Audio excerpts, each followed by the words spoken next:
राष्ट्रीय राजधानी क्षेत्र दिल्ली में 17 फरवरी की सुबह भूकंप के झटके आए। धमाके जैसी आवाज़ सुनी गई। लोग दहशत में घरों से बाहर निकल आए। राष्ट्रीय भूकंप विज्ञान केंद्र के अनुसार भूकंप का केंद्र 5 किलोमीटर की गहराई में था, इसलिए इसकी तीव्रता भूगर्भ में ही कमजोर पड़ गई, सतह पर नहीं आ पाई। बिहार में भी भूकंप के झटके महसूस किए गए। इसका केंद्र धरती की सतह से 10 किलोमीटर नीचे था, इसलिए केवल अनुभव हुआ, मगर ताज़ा संकेत दिल्ली के लिए एक चेतावनी है। वैसे भी यहाँ हमेशा भूकंप का खतरा बना रहता है। यह संकट इसलिए भी है क्योंकि यमुना नदी के मैदानी क्षेत्र में भूमि की परत नरम है। हालांकि इस भूकंप को विवर्तनिक परत में किसी बदलाव के कारण नहीं, बल्कि स्थानीय भूगर्भीय विविधता को माना जा रहा है।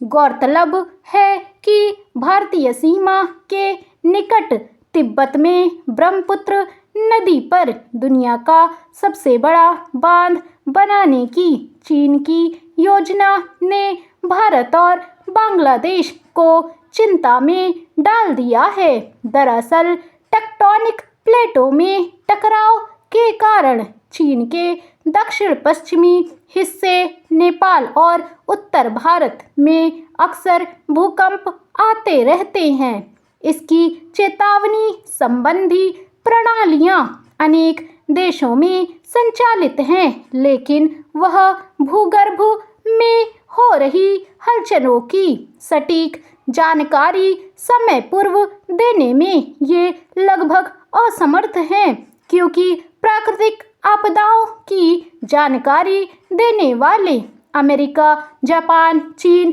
भारत और अन्य देशों में भूकंप आते ही रहते हैं। इसलिए यहाँ बड़ा सवाल उठता है कि चांद और मंगल जैसे ग्रहों पर मानव बस्तियाँ बसाने का सपना देखने और पाताल की गहराइयों को नाप लेने का दावा करने वाले वैज्ञानिक आखिर पृथ्वी के नीचे उत्पात मचा रही हलचलों की जानकारी हासिल करने में क्यों विफल हैं, जबकि वैज्ञानिक इस दिशा में लंबे समय से कार्यरत हैं। अमेरिका और भारत सहित अनेक देश मौसम और भूगर्भीय हलचल की जानकारी देने वाले उपग्रह अंतरिक्ष में स्थापित कर चुके हैं।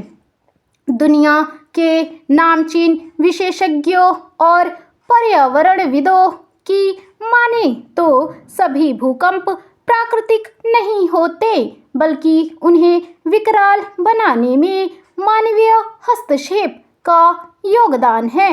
इसलिए इस भूकंप के लिए स्थानीय भूगर्भीय विविधता को कारण माना गया है।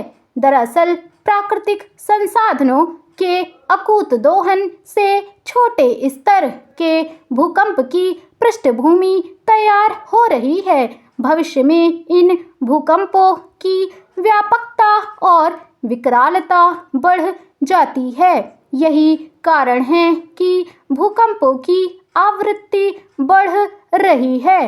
पहले 13 वर्षों में एक बार भूकंप आने की आशंका बनी रहती थी, लेकिन अब यह घटकर 4 साल हो गई है।